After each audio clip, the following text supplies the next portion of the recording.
Hello, friends. If you've come to this channel, it means that you, like me, are captivated by the world of weapons, the fates of brilliant designers, and the incredible stories that lie behind the cold steel. Today, we have one of those stories, a tale not just about a pistol, but about a legend. It's the story of a young man from Tula who challenged the system, time, and even the laws of physics to create a weapon that was ahead of its era. But this story has a bitter aftertaste of what if.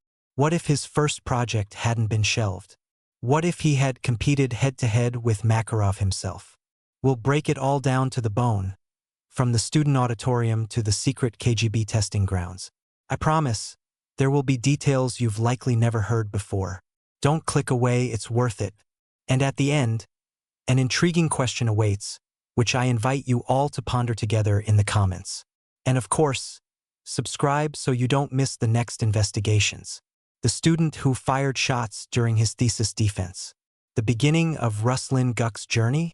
Let's travel back to a destroyed yet unbroken post-war country. The year is 1948. The Tula Mechanical Institute, a forge for the nation's weapons specialists, where every brick is steeped in gunpowder and glory. Here, they aren't just students. Here, the future of the country's defensive shield is being shaped. And among them is Igor Yakovlevich Stechkin. A guy with a typical fate for that time? Not at all. Imagine this, a thesis project. The topic, a 7.65mm civilian-type pistol. Sounds modest, right? But tension was in the air. The country urgently needed a new officer's pistol to replace the legendary but outdated TT, Tula Tokarev. Work was boiling in two directions. For the 7.65mm Browning cartridge, like the Western colleagues, and for the new, promising domestic 9mm round. And here, student Stechkin takes on not just drawings. He does the incredible, he creates a working prototype. A living, metal one. And now the climax, the defense. The committee, the stern gazes of the professors, among whom is his thesis advisor, the already experienced designer Nikolai Fedorovich Makarov, himself struggling over his future masterpiece, the PM. Stechkin presents his pistol, and to dispel any last doubts from the skeptics, he takes out blank cartridges and fires several shots right there in the auditorium. Legend has it that, after this, silence fell, followed by approval. This wasn't just a student project. This was a claim to a great future. He named his brainchild modestly and proudly, T.S. Tula Stechkin. He inscribed his name in the same constellation as the TK Tula Korovin and the TT. Can you sense the audacity? A student, and already placing himself among the masters. Analysis and my thoughts. Why didn't the TS become the PM? This is where it gets really interesting. Take a close look at the design of the TS. Many of its features, the ergonomic grip, the overall layout, seem to foreshadow the future Makarov pistol, PM. But there were also revolutionary solutions. For example, the hammer was part of the slide, not the frame. This reduced recoil and made the weapon more controllable. Or consider the automatic cartridge feed when inserting the magazine. A small detail, but so crucial for rate of fire in real combat. But history, alas, is not linear. By the time the brilliant graduate Stechkin arrived at the legendary TSKB-14, the secret design bureau in Tula, the fate of the new army pistol was practically decided. Nikolai Makarov, his very own advisor, was already at the finish line. His 9mm PM was simpler, more technologically advanced, and, critically, cheaper for mass production for an army numbering in the millions. A country rebuilding from ruins could not afford overly complex weapons for every officer. So, did the TS have a chance? Technically, absolutely. It was a brilliant, stellar piece of work. But economically and politically, no. Makarov's pragmatism won. And here lies the first tragic turn in Stechkin's fate. His first masterpiece remained a prototype and a set of blueprints. But, friends, what do you think was more important for the country at that moment? A genius but complex design, or a reliable, simple, and mass-produced one? Write in the comments. Let's debate. The Star Hour, the Stechkin Automatic Pistol, APS. An answer to the challenge of the times. But talent cannot be hidden. That same 48th year, the military formulated new, fantastically complex requirements. They needed an automatic pistol. Not just self-loading, but capable of firing in bursts like a small submachine gun, yet in the size of a pistol. And with a holster stock. For whom? For vehicle crews, artillerymen, scouts, those for whom a bulky rifle was inconvenient, and a regular pistol was not powerful enough. This was Stechkin's chance. And he seized it with astounding speed. By early 49, the first prototype. Testing at the proving grounds in April. Imagine, his creation competes with veterans, the German Mauser C-96 and the Soviet Sudyev submachine gun, PPS. And at a distance of 200 meters with single shots, it performs equally well. In bursts slightly worse than the PPS, but this is a pistol against a full-fledged submachine gun. But there were strict requirements. The pistol itself, no heavier than 1 kilogram, the holster stock, no more than 300 grams. His first prototype weighed 2 kilograms. A failure? No. This was the starting point. In less than a year, Stechkin does titanic work. He sheds half a kilogram of weight. He refines, lightens, rethinks every part. The pistol's weight was brought close to the target mark, and the wooden holster couldn't be made lighter. The commission had to accept it. And then triumph. 1951. 2 pistols are adopted by the Soviet Army. The 9mm Makarov self-loading pistol, PM, and the 9mm Stechkin Automatic Pistol, APS. Sounds like the weapon's double of the century, doesn't it? 2 Tula natives, 2 geniuses, 2 different paths. The APS was a technological marvel.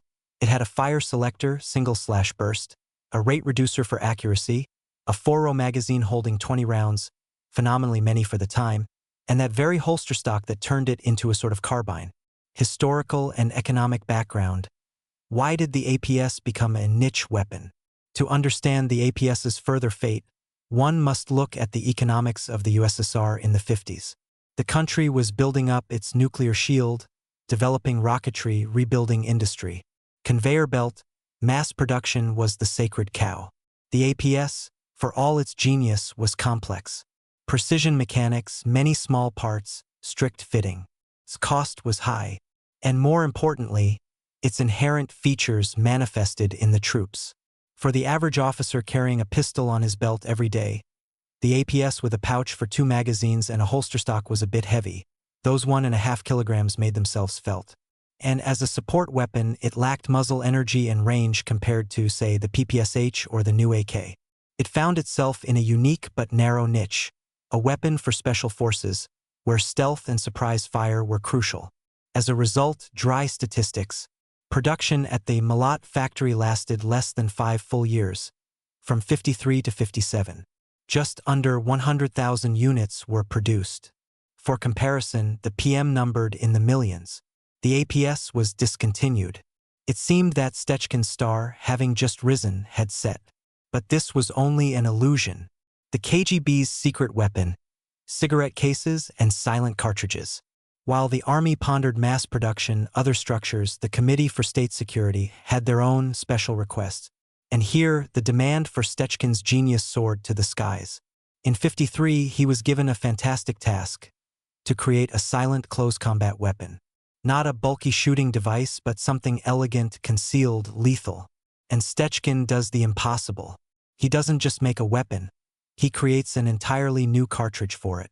The SP2 cartridge. What's the genius of it? He solved the noise problem radically. After firing, the powder gases don't burst out of the barrel with a roar. They remain locked inside the cartridge case. This was achieved using a special piston pusher that propelled the bullet but remained inside itself. The sound of the shot was comparable to a click, practically inaudible. And for this cartridge, he creates a device worthy of Ian Fleming's pen. The TKB 506, or, colloquially, the cigarette case. A small steel box with 3 barrels. It looked like an everyday item. It fired sequentially from each barrel. Reloading was slow and meticulous. You had to disassemble it, extract the spent cases, insert new cartridges, cock the strikers, but it wasn't meant for a firefight. It was a weapon for 1 precise silent shot, or rather 3. A second version, TKB-506A, was even smaller and resembled a shooting pen.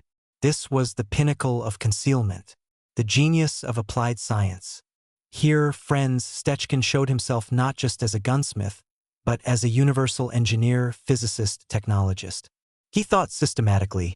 The task, silent elimination, creation of a new ammunition, SP cartridge, creation of the optimal carrier for it, the cigarette case. This principle became the foundation for all Soviet and later Russian special-purpose weapons. His developments served in KGB and later FSB arsenals for decades. And this is, perhaps, his main victory, though invisible to the world. The return of a legend.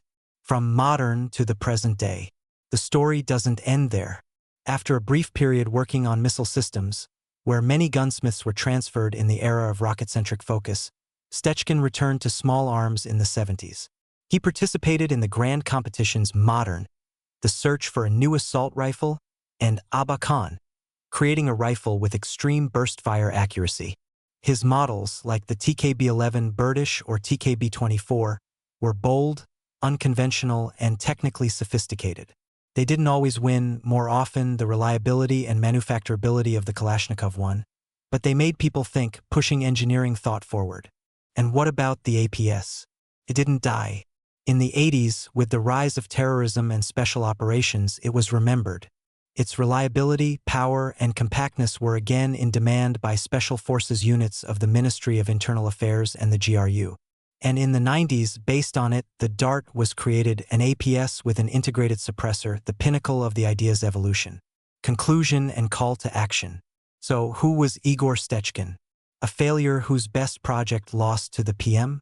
Or a genius who created a benchmark weapon for the elite and laid the foundations for entire fields? For me, the answer is obvious. He was the Ruslan Guk of the weapons world, a visionary who thought one, if not two, steps ahead. His APS is not just a pistol.